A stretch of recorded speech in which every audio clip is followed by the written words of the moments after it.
Mga kapatid, sa tatalakayin niya po ang subject na The True Church. Ibigay natin ang panahon kay kapatid na Doc Laig, Professor Blasito P. Laig Jr. Prof, sayo na ang panahon. Magandang hapon po sa ating lahat mga kapatid. Bago ko po buksan yung camera ko, challenge ko muna to kasi hindi po ako marunong sa laptop at saka itong cellphone ko paano ipokonek ito. Ang gagawin ko lang ngayon ay i-open ko tong camera tapos i-video ko, tatalgitin ko na lang yung mga photo na nasa laptop. Kasi hindi ako marunong kung paano yung ginawa. Pag-aralan po natin ngayon mga kapatid. Ito yun. Hindi nyo makita siguro, no? Wala. Ano na to?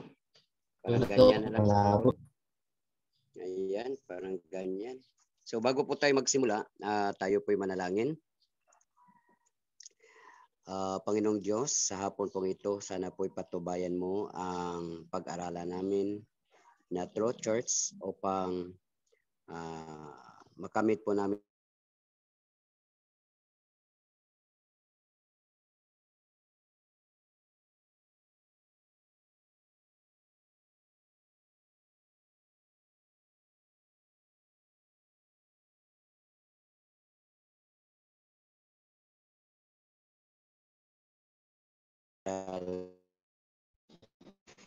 okay. Mga kapatid, pasensya na po kayo kasi hindi pa po ako marunong mag-connect ng laptop at minsan nagpapaturo ako nito yung kinunta ko naman hindi din nila alam kung paano kasi nakita ko sa inyo laptop yung ginamit nyo. Ito lang Doc, siguro muna. Doc, paano ito? Yes. No problem, Doc. Audio na lang. Magsalita ka na lang. Makikinig na lang. Okay. Para hindi mawala yung signal mo. Okay na yung audio. Oo. Kasi pero titingnan na lang nila later sa sa ating fundamental beliefs. Sinandyan naman sa fundamental beliefs. Okay po. Sige po. Mahirapan ka dyan. No? Pero mahirapan ka sa kalikod. Wala ba siya presentation para dito na ipasa tapos dito ang screen share? Ito nasa laptop. Naka-slide naman ito. Nasa laptop pero hindi ko pasa mo yan dito Doc Laig, ipasa mo sa akin tapos ako mag-screen share. Yun na nga ang hindi ko alam kung paano ipasa yung nasa laptop sa inyo. Toolbox yan. Yun nga. Parang mayroon tayo niyan na bro Aris. Meron. Adventist toolbox. Hindi. Talagang papasa na. Sige. Parang parehas yata yan ng sinabi ng Dr. Lo. Ano na lang din yung mga kapatid. Hindi yan mapapasa. Doc Laig. Hindi yan. Yung sa Adventist toolbox, hindi yan mapapasa. Kasi yan pwede lang yan ipasa kung i-convert sa HTML tapos i-send sa email. Pero pag dyan, hindi talaga yan mapapasa. Ito kasi ang kulang ko kung... Okay. Yung po ba yung Adventist toolbox? Parang ganito na nga ito. Pero nasa slide, naka-slide ito dito sa laptop. Kasi kung Adventist toolbox yan, i-open ko yung Adventist toolbox ko tapos susundan na lang. O di kaya si kapatid na Aris, i-open niya kung meron siyang Adventist toolbox, susundan na lang din. No? Kasi ito yung sa akin, hindi ko nga ito ma-highlight Kasi sobrang protected nito No? Basahin mo lang, Doc Laig, basahin mo na lang. Sige. Basahin mo na lang. Continue ko na lang to pagkatapos send ko na lang So kasi meron naman galing naman kaya din yan sa Sa 28 fundamental beliefs, yung The Truth Church, chapter 12. Fundamental beliefs belief, chapter 12. Ito, Chapter andyan sa 12. baba. Oh, meron ka ba Pero niyan, may ano, nirevise ako. kapatid na, ano, Aris, meron ka bang PowerPoint dyan sa chapter 12? Sa toolbox po, wala pa akong toolbox, Doc. Okay, so may bayad kasi yan eh. Yung ano, pero sa Truth Church wala kang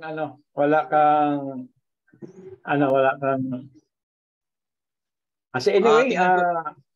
ano na lang, kahit walang makikinig na lang kami. Okay. Sige, pero ito, ayan ko na lang, Dok. Kinig na lang. At saka, itong self, ayan ko na lang para may makita naman yung iba. Kasi hindi naman mabasa eh. Sige. Mabasa, tignan natin yung pagtawag. Ito, hindi ito mabasa, Dok? Opo, hindi mabasa.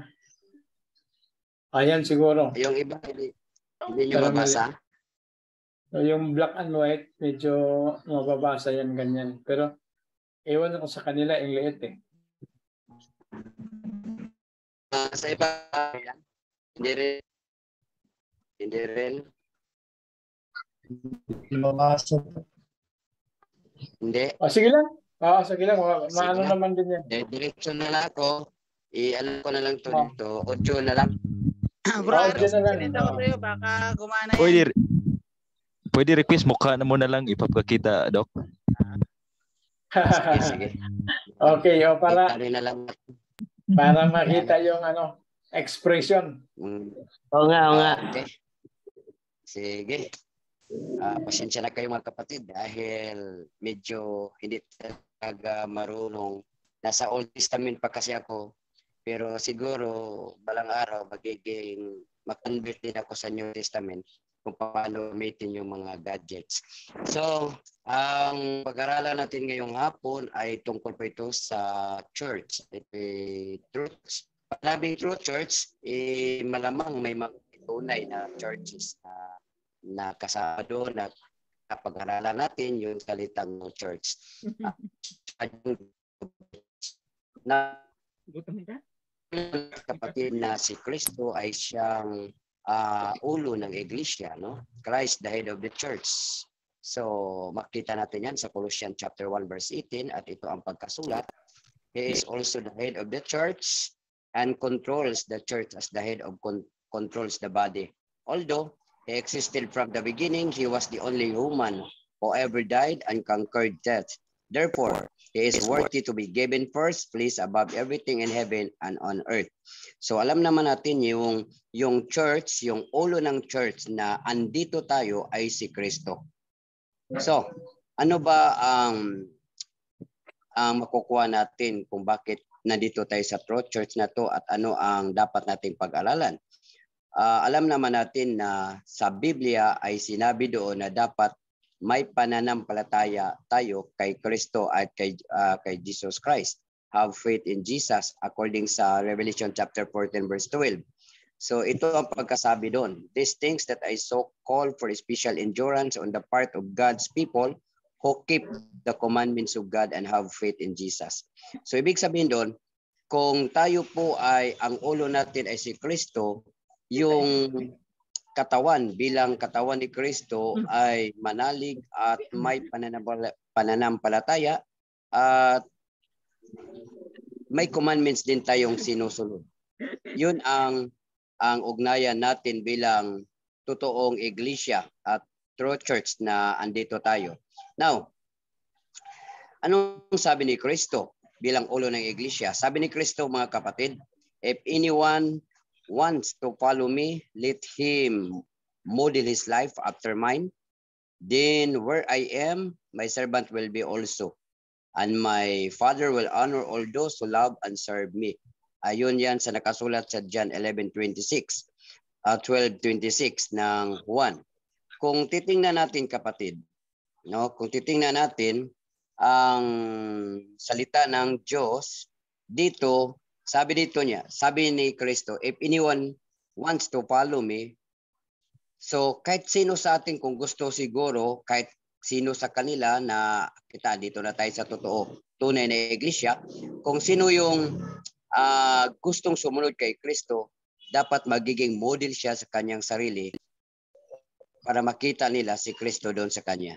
Then, ano ang sabi ni Kristo?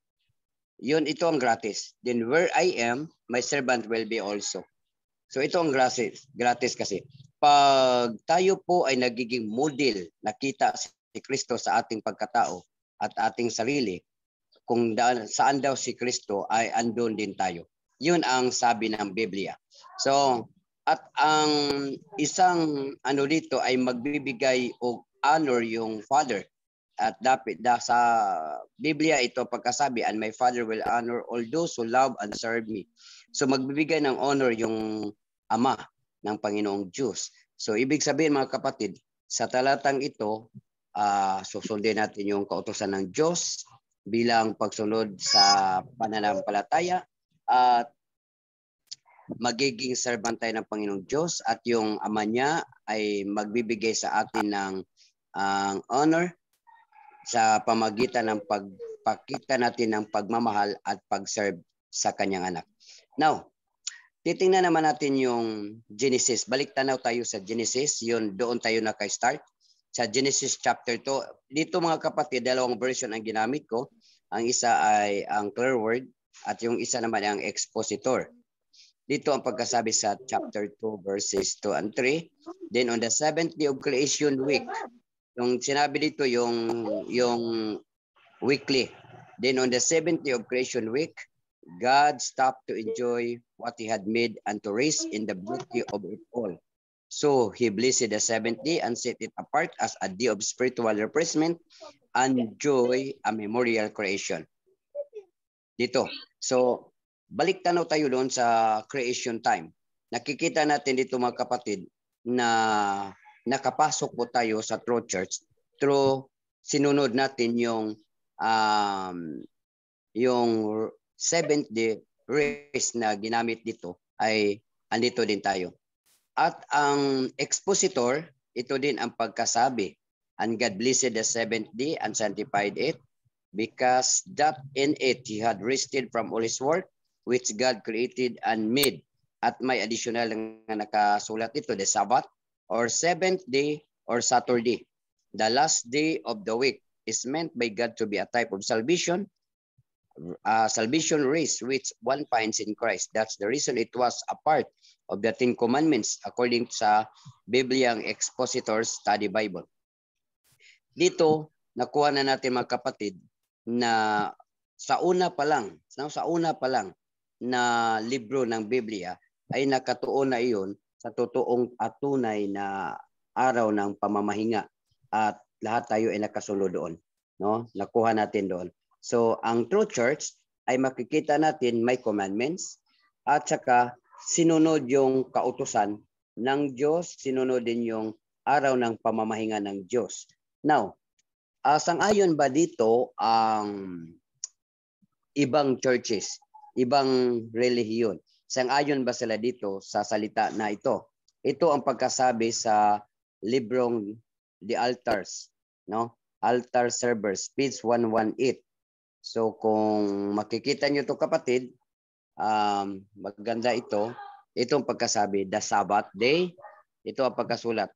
The Sabbath day, Saturday, is the 7th day of creation, the day on which God rested. Ito ang pagkasabi. Pinatutunayan din ng ibang relihiyon na ang Sabat, araw ng pamamahinga ay Saturday. At ito ay ikapitong araw ng creation. Itong araw na ito, ang Diyos ay nagpahinga.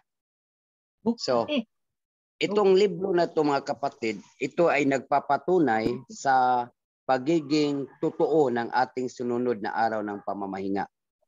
Beginning pa yan. At pati ang libro nila ay nagsasabi din. At may isa pang libro dito na galing sa kanila, yung Pasyong Mahal, ay nakasulat din dito na pagdating ng ikapitong araw ay ang Diyos ay nagpahinga. So, ito ipangilin daw ang araw ng Sabat, no? Araw ng Sabado. So, hindi lang ang kanilang mga libro, mga books ng ibang relihiyon ang nagsasabi tungkol sa holiness ng Sabat. So, ito na. Now, punta naman tayo, dako naman tayo sa biblical meaning of church, no? Punta naman tayo dito sa biblical meaning of church. Now, alam naman natin yung salitang church ay galing hango yan sa translation na ecclesia from the word ecclesia sa Greek word na ang kahulugan po ay a calling out. Yun po ang pagkasabi. Isa pong expression was commonly used of any assembly summoned by the practice of calling people to meet. Yan po ang biblical meaning sa salitang church. So, nagpapahayag po yan mga kapatid, yung salitang church gikan sa halin po sa Greek word ecclesia na ang kahulugan ay a calling out. Yung pagtawag po. Kukunin sila kasi sabi na Panginoon Diyos sa John 10 na may mga tupa pa po siya na wala sa kanyang turil at tatawagin sila at magiging isang na lang kawan. So, biblika, ito naman ang pagkasabi sa continue, believers, ito ang church, ang term, believers assembled for worship and a specific place. Ito ang mga meaning. Ito ay makikita sa 1 Corinthians chapter 11 verse 18.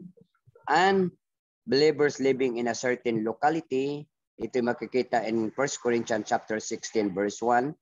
In a group of congregation in giving geographic area sa Acts chapter 9 verse 31.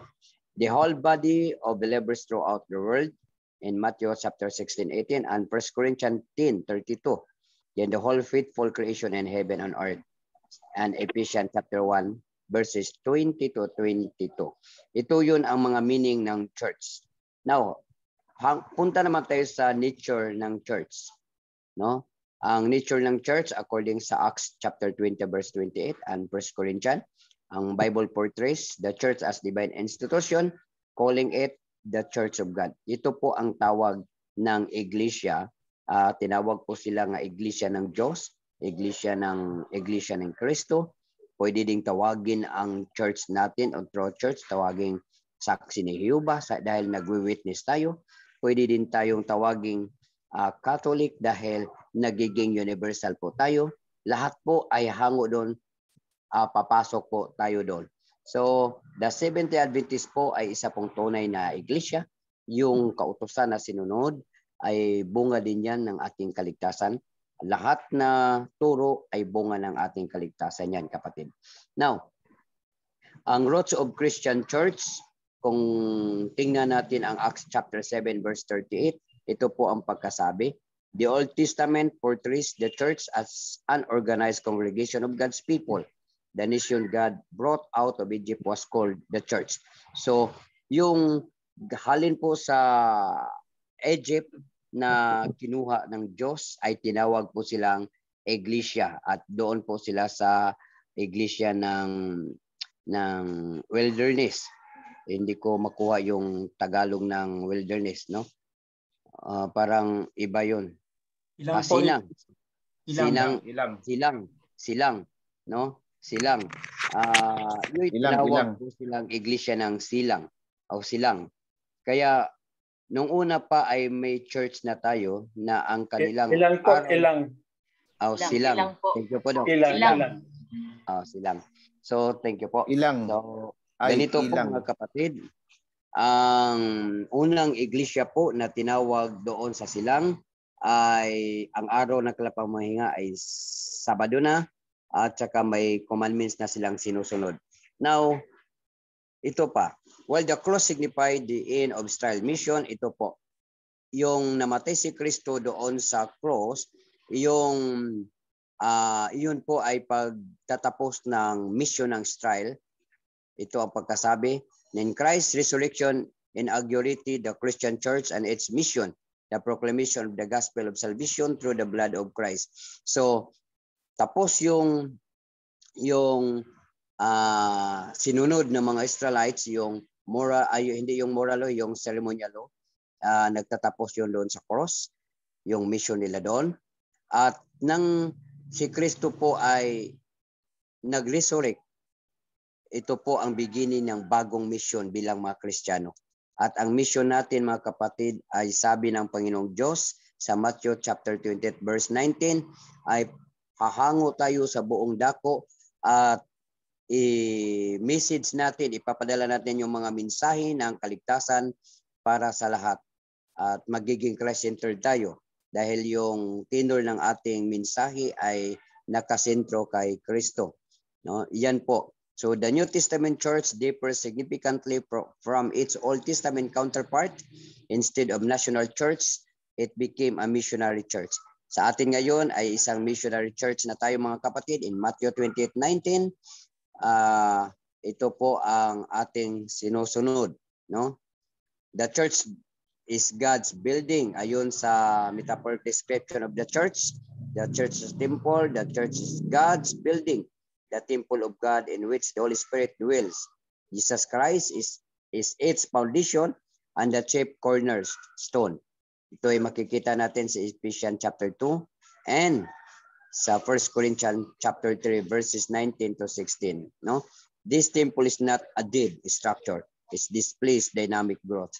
So, bilang iglesia na tunay mga kapatid, may mga sinusunod tayo, may nature of the church, may doctrine of the church na tayong sinusunod na dapat nating maalagaan. At bilang isang modelong iglesia ay dapat makipakita natin sa kanila kung ano talaga ang ating pagiging modelo sa kanila. Ito pa, the church as Jerusalem above. So Hebrews chapter 12 verse 22 and 23. The New Testament says the church as Jerusalem above, the spiritual counterpart of the earthly Jerusalem. And makita natin sa Galatians chapter 4 verse 26.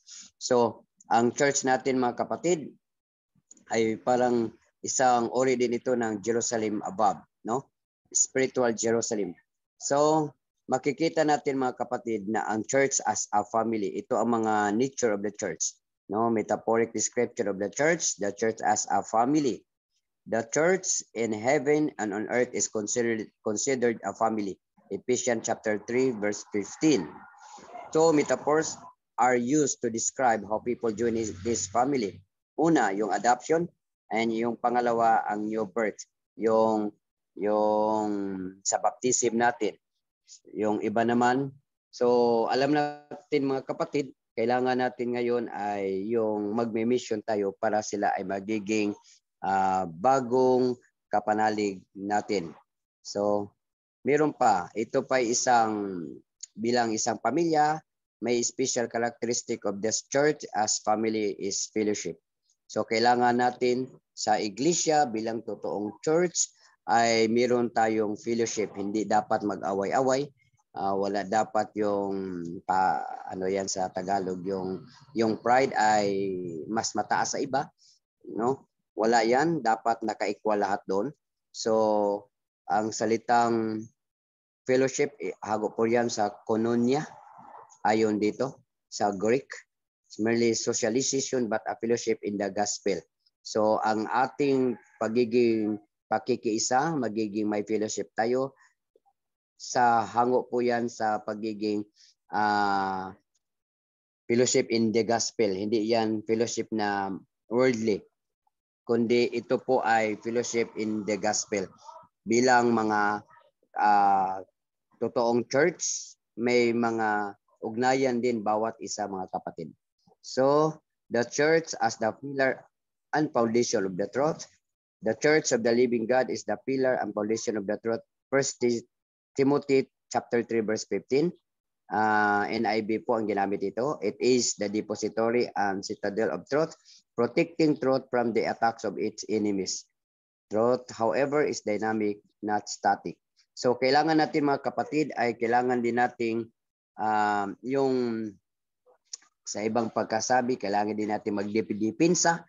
Hindi natin sila aawayin, hindi natin sila kasusuklaman, ngunit mamahalin natin. Pero pag may magtanong, dapat marunong tayong sumagot at sasagutin natin dahil tayo po ay mga totoo at tunay na iglesia, nasa tunay na iglesia. At Hindi lang dyan, nag-aaral din tayo kung paano sumagot. Kasi sabi na ni Peter, kailangan nating handa tayong sagutin ang lahat ng katanungan. So, the church as an army, militant and triumphant, ito po isang nature din ng church. The church on earth is like an army engaged in battle. So, ito daw ang church natin ay parang sundalo din na handa po para sa gira. Ephesians chapter 6 verse 12. Christian must take up the whole armor of God that they may be able to withstand in the evil day, and having done all to stand. So ito po mga kapatid, dapat handa po tayo bilang mga sundalo ni Kristo. Isa po yan sa nature ng iglesia natin. So ito pa mga kapatid, the church visible and invisible. The terms visible and invisible have been used to distinguish the two aspects of the church on earth. The metaphors we have discussed above particularly apply to the visible church. So, isa sa mga nature po natin yan mga kapatid, yung visible church at saka invisible church. The visible church is God's church organized for service. It fulfills Christ's great commission to carry the gospel to the world. So, bilang mga tauhan ng Diyos, may mga commission po tayo at mission to carry the gospel mga kapatid. Kaya sabi ng Biblia, kahit may oras ka wala, pag may time, sabihin mo sa kanila kung ano tayo, at bilang Adventist, makikita nila ang pagiging model natin kay Kristo. Then prepare people for His glorious return. So ito ang mga mission at na kailangan natin mga kapatid. I-prepare natin ang mga tao, mga gustong naniniwala sa buhay na walang hanggan na makamit natin balang araw. Kailangan i-prepare natin sila. So, isa din yan sa mga nature ng ating church, the visible at saka invisible. Now, punta tayo sa invisible church. The invisible church, also called the church universal, is composed of all God's people throughout the world. It includes the believers within the visible church and many who do not belong to a church organization have followed all the light Christ has given them. So yan ay makikita natin sa John 1:9 bilang mga Adventist. Tayo po ay nanalig mga kapatid na balang araw ay may makikita silang light galing po sa atin. Makikita nila yung totoong tayo bilang mga isang kawan ng Panginoong Diyos, at true church ay makikita nila yung light na galing po sa Panginoong Diyos na nasa sa atin. Yan mga nature po yan mga kapatid na nasa true church. So, yung organization of the church, yung membership and qualification, meron din tayo dyan mga kapatid. Is to come first of his church, your sins be baptized. So, ilang organisadong iglesia, dapat kung may naniniwala, ay dapat maging member sa church, dapat buksan nila ang kanilang isipan at puso at tanggapin si Kristo bilang Lord and Savior. Then,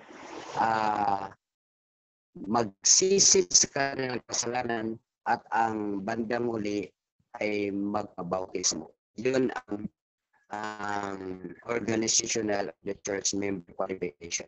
So, ito ang qualification sa iglesia. Kaya, yung iba, kahit nasa kabilang hanay sila ng iglesia, kahit sa ibang iglesia sila, pag sila po'y pumasok bilang Adventist, ay kahit pa sila ay nabaptize ng Trinity, yung baptism ng God the Father, Son, and Holy Spirit, mas magandang mabaptize pa rin sila sa atin side. So, hindi na, pwede naman yung profession by faith, pero mas maganda talaga na mabaptize sila. No? Yun kasi ang qualification sa iglesia. So, isa pa, ang equality and service, dapat equal. Members are committed to relate to one another on the basis of equality. Walang lamangan po sa organization ng church. At priesthood of all believers, ang sabi po dito mga kapatid, a church member has responsibility to minister to others in the name of God. So, bawat church member ay may ano yan, yung kailangan nating magiging magmi-message o ano yan, magmi-mensahe kung sa ibang salita sa Bisaya. Magmi-mensahe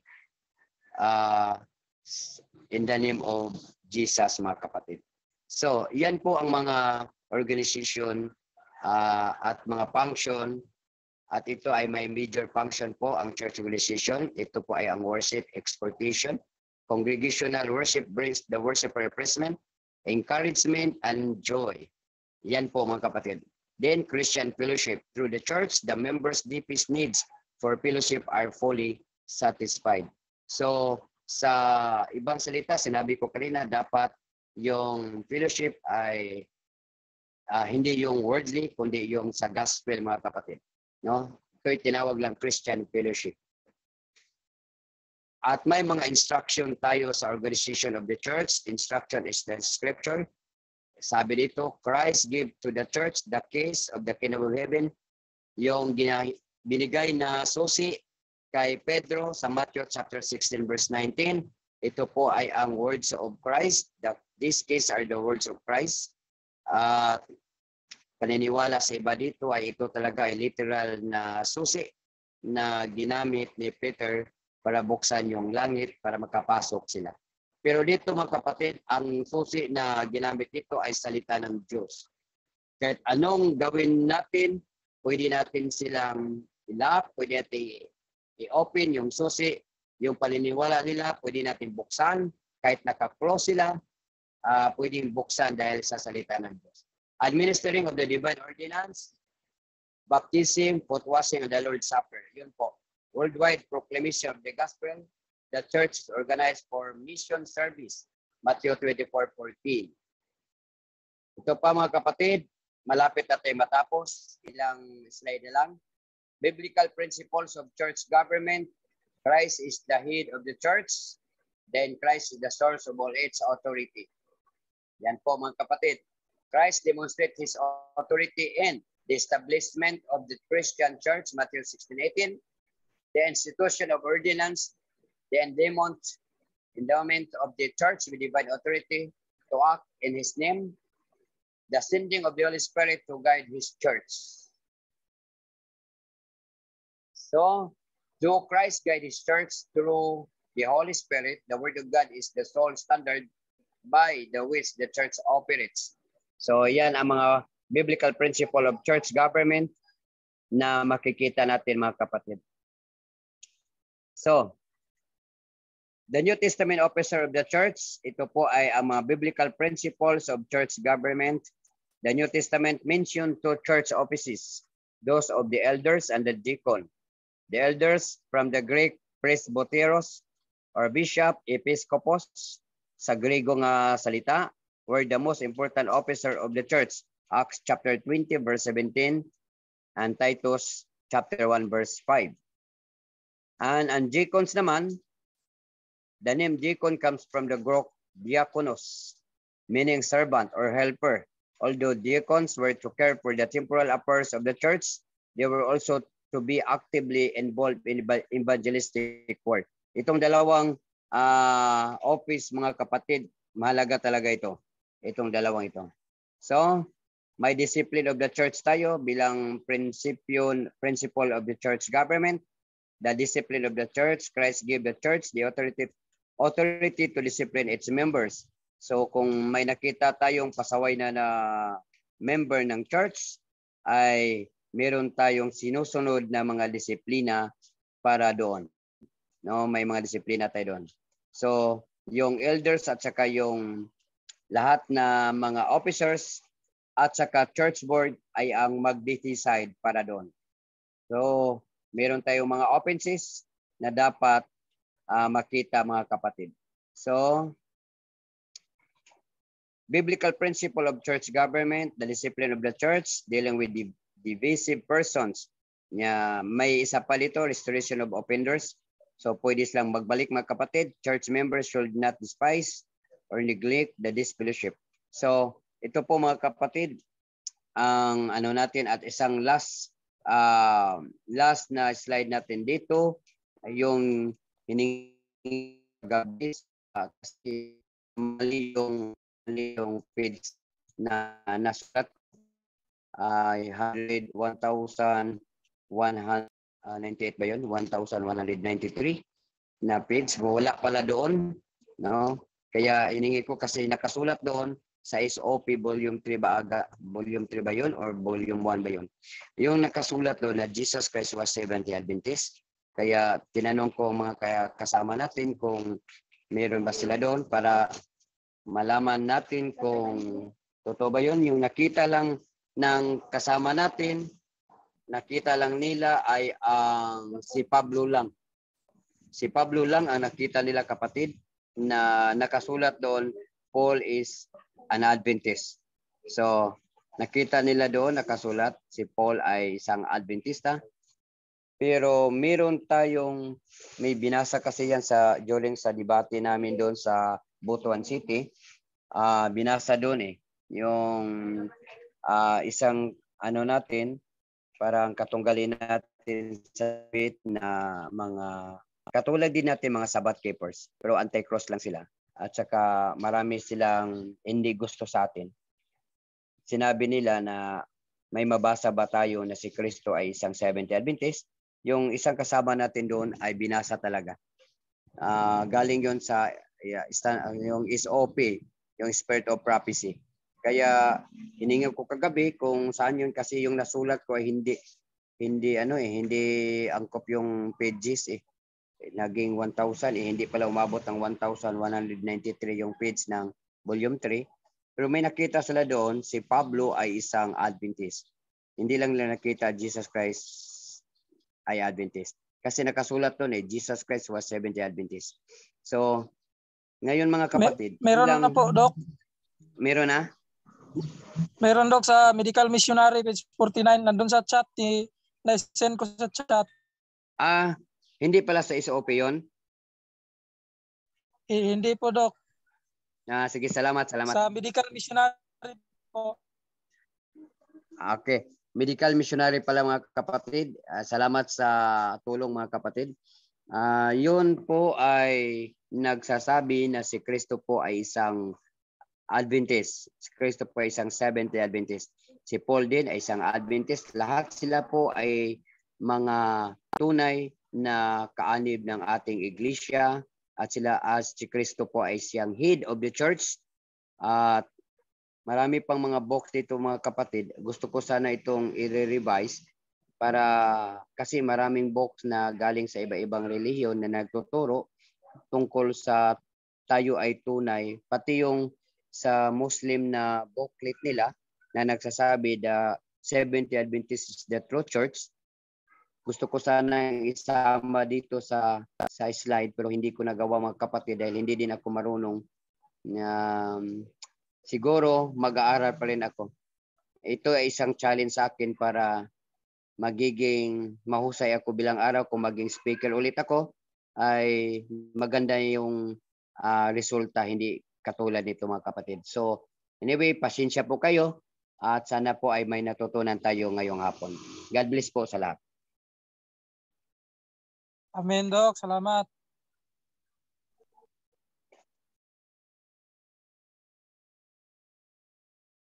Amen, Doc.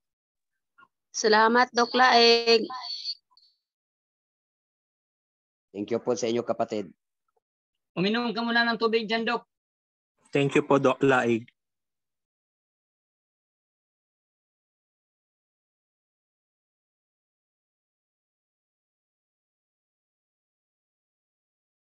Mga kapatid, sino yung gusto ng Catholic book na yung seventh day ay yung Sabbath ay Saturday at seventh day of the creation week, creation. Ako, Doc. Pwede natin para mapasa sa inyo. Para mapasa na lang.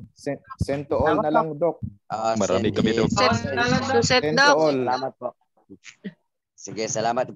Padala ko sa picture ko, tapos pati yung yung nail of stat at saka yung imprimatur para hindi nila sasabihin na piki. Totoo. Antayan na lang yung Email mo na lang, Doc. Email, send to all. Sige po. Wala pa. Magpapatulong po ako ngayon. Sige po. Salamat mga kapatid. Yes.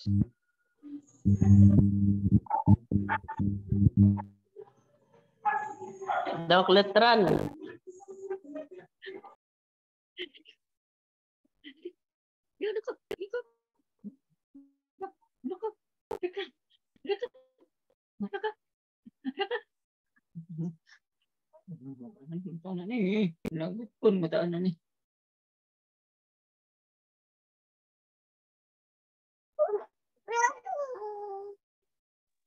Pwede ba maka-raise ng tanong po? Sige po, kapatid. Sige. Okay. Patungkol po sa Matthew 16:18 po.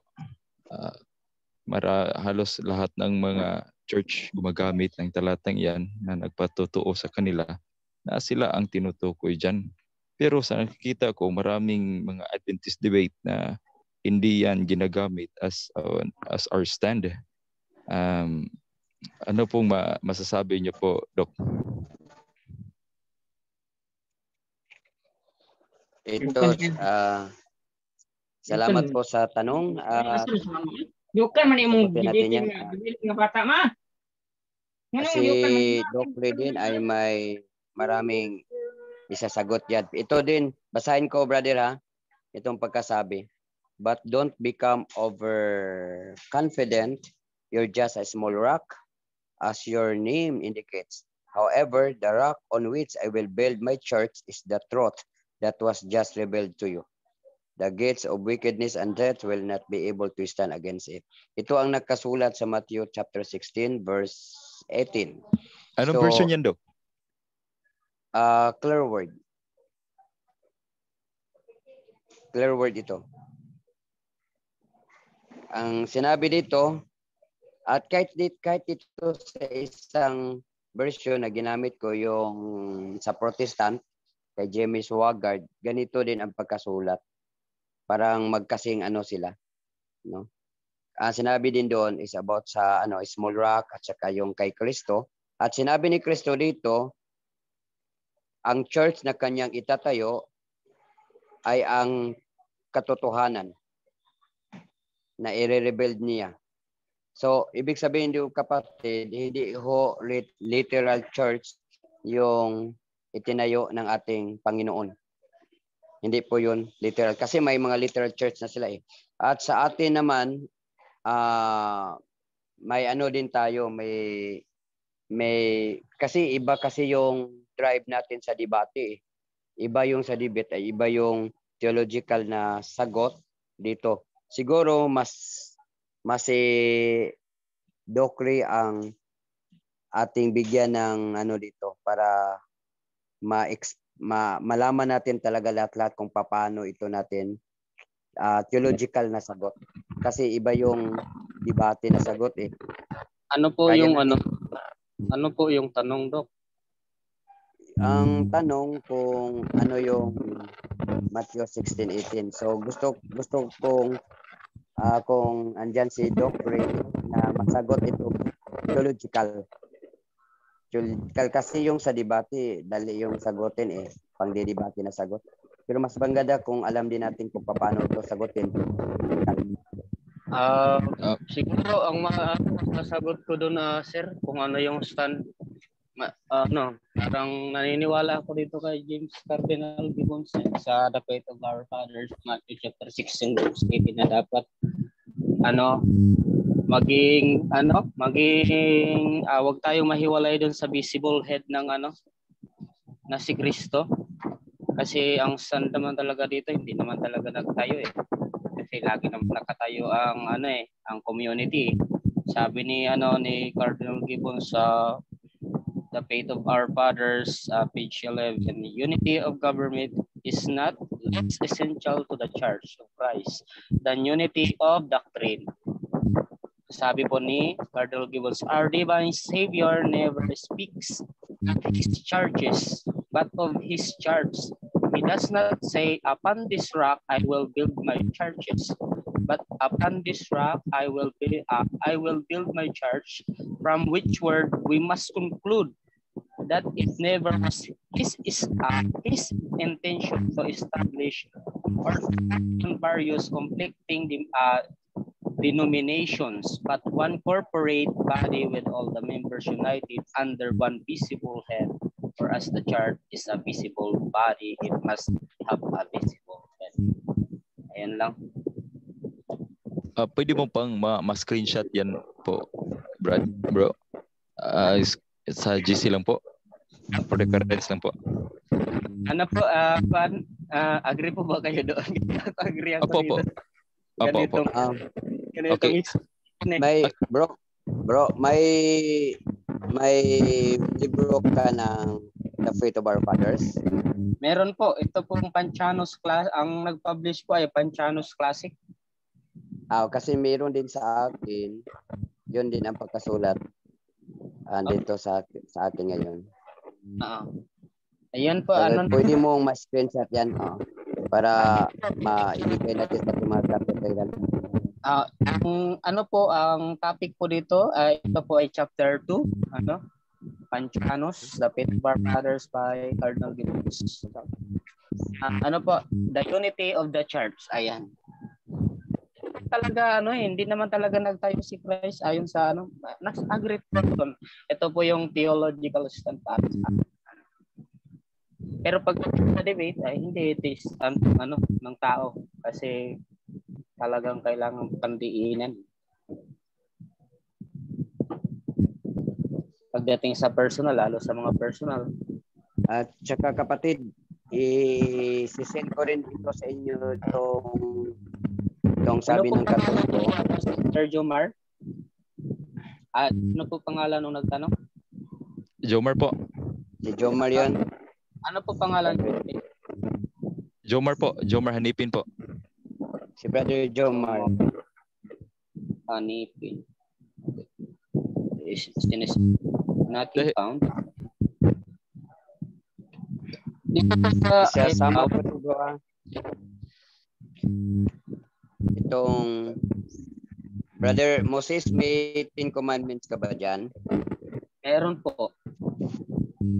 Yung sa Katoliko? Opo, ito the 10 commandments ni ang imprimatur ay si Socrates Villegas. Hindi po. Itong imprimatur. Yan po. Socrates Villegas. Yung page 84, pwede mo ma-picturean. Yung salitang yung Seventh Adventist. Nag-observe lang Saturday, Lord's Day para may kopya din sila. Opo, Emperor Constantine.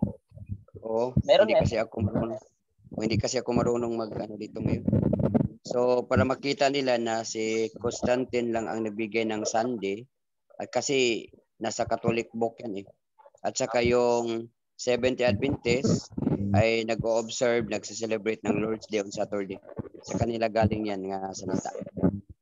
Ito, tsaka pag tinanong na Roman Catholic is founded by Christ, no? The answer is no. Kitang-kita dito, Emperor founder yan ng Christianity, Proclaim Sunday. Mas magandang sagot doon yung mga writings nila, merong kakapit ka talaga dito sa Apostle Creed. Ito sa Apostle Creed. May Apostle Creed ka, bro? Meron po. May Apostle Creed ka? Yung isa, yung Discourse of Apostle Creed, meron ka, wala? Wala po yata. Ito, Apostle Creed lang po itong nasa akin. May Apostle Creed ako, yung yung 1870 lang sila nagmula yung salitang Roman Catholic Apostolic Roman Church. Yan Dok, one Holy Catholic Apostolic Roman Church ay 1870 lang na-establish yung pangalan na yan. una pa tayo, 1863 tayo, 1860. Nabasa ko na siya. Nabasa ko. So, yung Apostle Creed naman nung nakikita doon ay sinabi doon, the word Catholic is not found in the Bible. Oh, yan. Galing yan. Oh, galing sa kanila yan. 42 parang gano'n. So, kung mayroon ka dyan, paki-screenshot na lang po. Moses na lang. Yung the altars, isi-send ko sa sa group chat natin bago. Sige, salamat po. Follow up po, kapatid. Sige po, kapatid. May nakikita ako kasi sa vlog sa Facebook, sa YouTube, yung vlog ni Jando.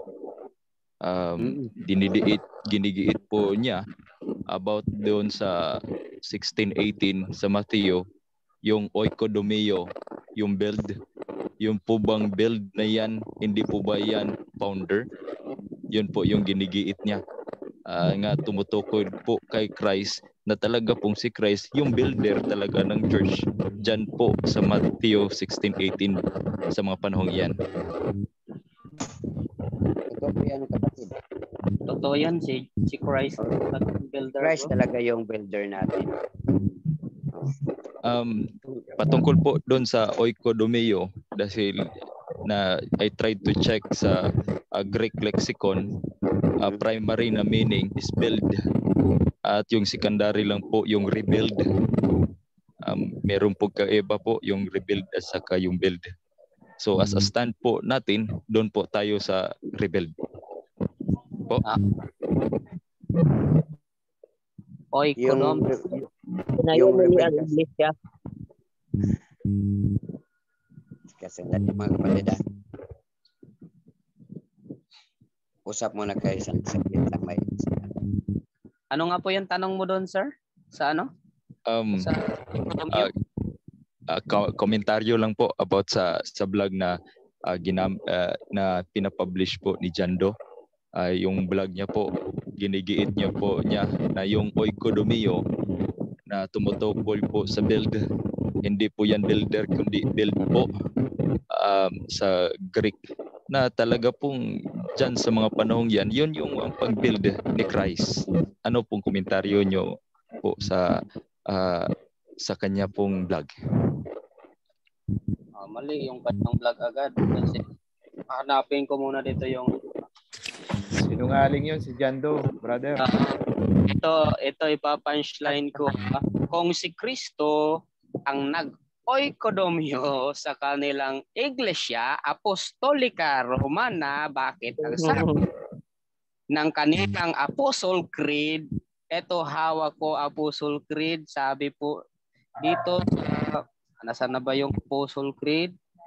Hindi ko kasi mahanap yung 142 na in the Bible, hindi daw natin mahanap ang word na Catholic doon sa Bible. sabi dito sa Apostle Creed. Di very wrong ang kanyang vlog agad. Ano yun? Si Jando versus writings nila. Mas nauna yung writings nila kaysa sa tinitwist niya ang writings nila. Sabi dito sa Creed, pag sinabing Creed, faith to the Apostle faith. Ay sinabi dito sa Apostle faith na in the Bible, nasa paano nga nang kay Leomar, kasi hindi ko nakalimutan ko kung anong to si saglit lang para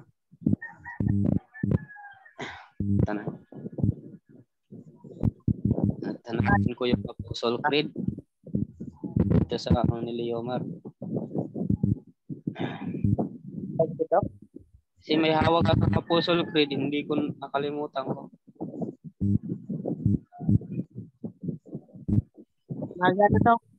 Okay, maraming salamat mga kapatid. Sa susunod po na professor natin ay si kapatid na Arnel Marcaida. Ayan. At doon naman po sa tanong na patungkol kay Jando, hindi po reliable na source po si Jando na kahit pang anong diin niya pero hindi naman po reliable. So, hindi siguro natin pwedeng bigyan siya ng diin kapatid kasi hindi naman siya reliable source. 146 sir, sasagutin na natin yun. Tama ba yung sabi ni Jando na ang oikodomyo ay si Kristo talaga ang tagapagtayo? No, hindi yan tama. Kasi kung babasahin mo ang Apostle Creed, page 156, sabi dito, can we find the term Catholic in the Bible? Ito ang question ng Apostle Creed. In the Bible, we cannot find the exact word Catholic as referring to the church, but only the fact that the church is not identified with one country but embraces all the nation on earth. St. Paul said, there is neither Jew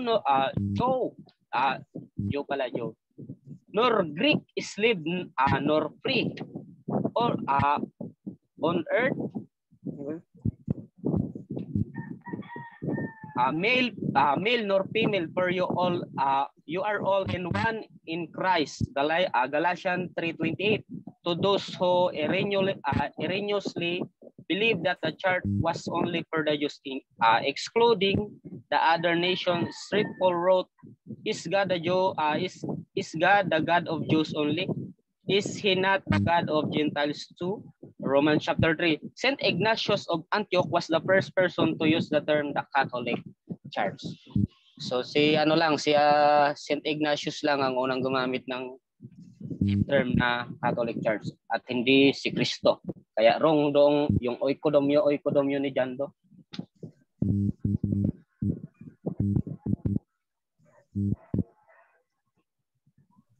Salamat po. Ayun.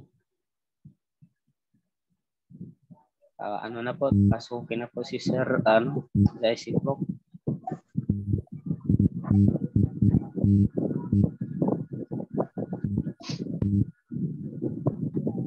Maraming salamat mga kapatid. Kung nandiyan na po ang sunod natin na professor.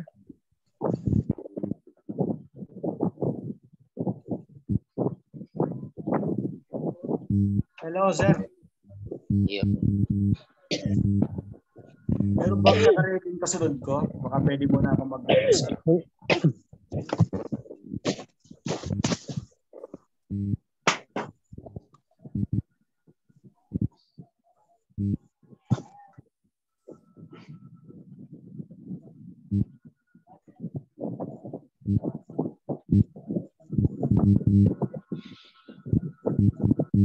Hello, Sir Aris.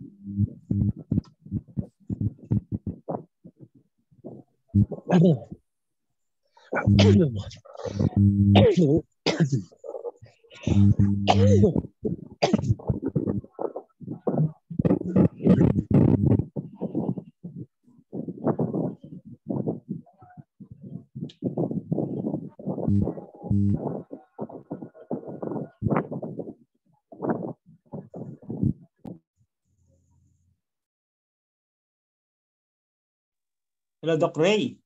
Good afternoon po.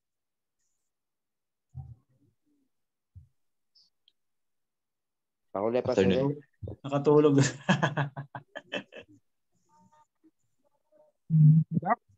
Baka kumakain po.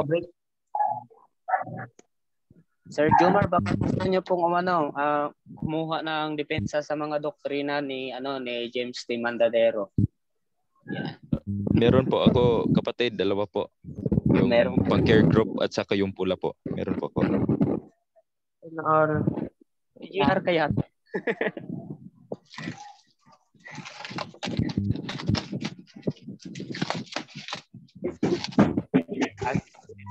Ito eh. Babasahin.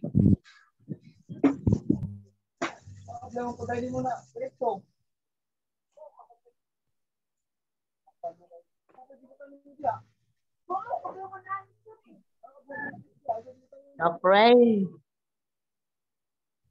Doc Raja.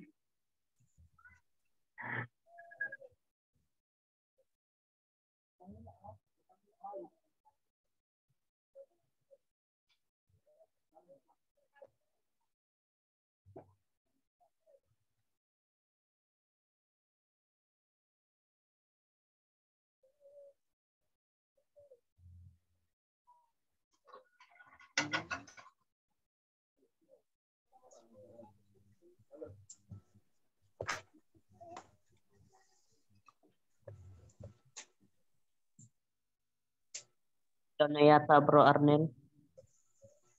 Wala po bang naka-ready na next sa schedule ko?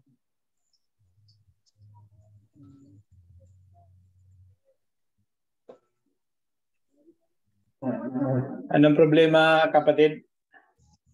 Doc, ano pa lang ito? Part 1 pa lang yun na i-prepare ko. Napasabay kasi rin sa aking So, devotional ko. Pwede ko ba i-present na yung part 1? Ano yung part 1? Yung pong sa Remnant and His Mission po. Yung aking doctrine number 12. Di ba yung yun ang kasunod na ng The True Church? Opo. The Remnant and His Mission. Opo, ayun naman po. Di ba? Yun naman po. Opo, Doc. Hindi ko pa lang natapos fully yung sige parang po. part 1 pa lang. Oo. Okay na po ba i-present? Kasi masama yung pakiramdam ko. Ako din nga po, medyo sakit na ulo ko. Napasabay pa yung meeting namin ng ASI. Officer ako. Hindi pa ako makapag-present. Baka meron pong naka-ready na next to my schedule. Kung pwede ko mag-schedule ng next Sunday. Multiple screen naman po yan. Pwedeng mag-share. Pasok na lang po, kapatid. Doc Ray. Ay, tapos na si Doc Laeg, no? Sa inyo. Maraming salamat. Okay. Nakatulog ako eh. Doc Ray. Opo. Yun na nga. Doc Ray, yung cleansing mo darating sa inyo. Anong sunod na klase? Tatawagan ka raw. Sige po. Maraming salamat po. Doc, pa-reschedule ako na next Sunday po. Reschedule ka na lang. Opo, medyo masakit na ulo ko at saka yung slides ko po ay napasabay dun sa isang presentation kanina. Naka-ready na ba si Ma'am Hindi pa siya 100% na for presentation, Doc. Naka-ready ba si Ma'am Sanskrit? Nandyan ba si Ma'am Sanskrit?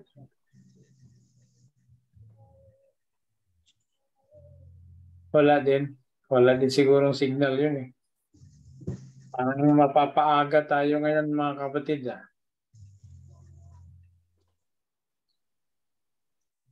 Okay lang, Doc. It will soon, Doc.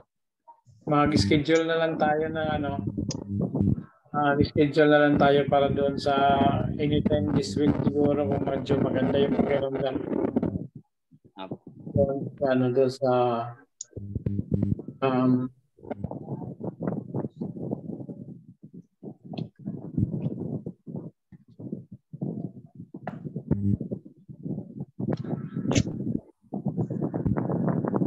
okay mga kapatid, medyo hindi rin ako makaka-present eh. Marami na akong ipipresent eh. Kaso lang medyo biglang tumama yung pakiramdam ko eh. So, anyway,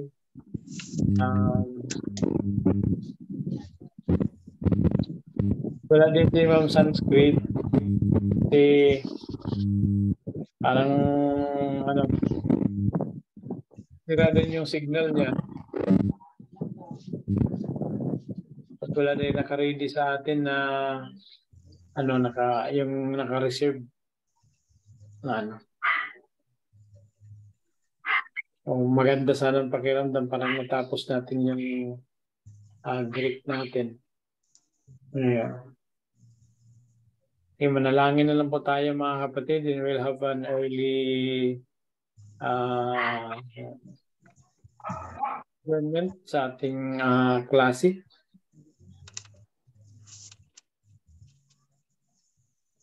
Let's pray. Heavenly Father, we would like to thank you for this day. We thank you for the privilege that you give to us to learn more on some ways. We pray for your continuous guidance and for your leading. And bless all of us who are not feeling fine. Only you, O Lord, can heal us. And we will be able to recover fast for your work And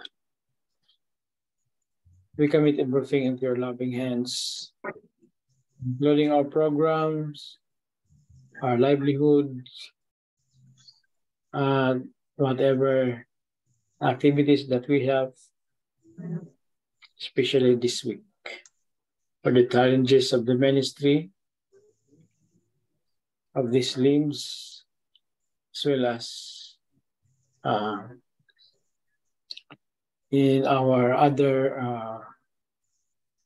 ministers of the students and their personal outreaches. Thank you, Lord, for answering our prayers. All of this we ask in Jesus' name we pray. Amen.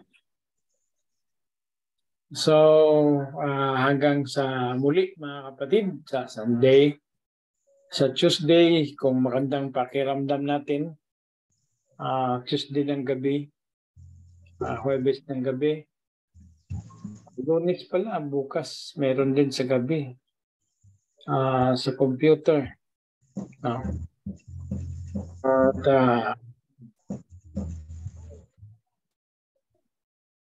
hindi siguro bukas ng gabi mga kapatid, kung medyo makarecover tayo. Okay. Kasi nahihilo talaga ako.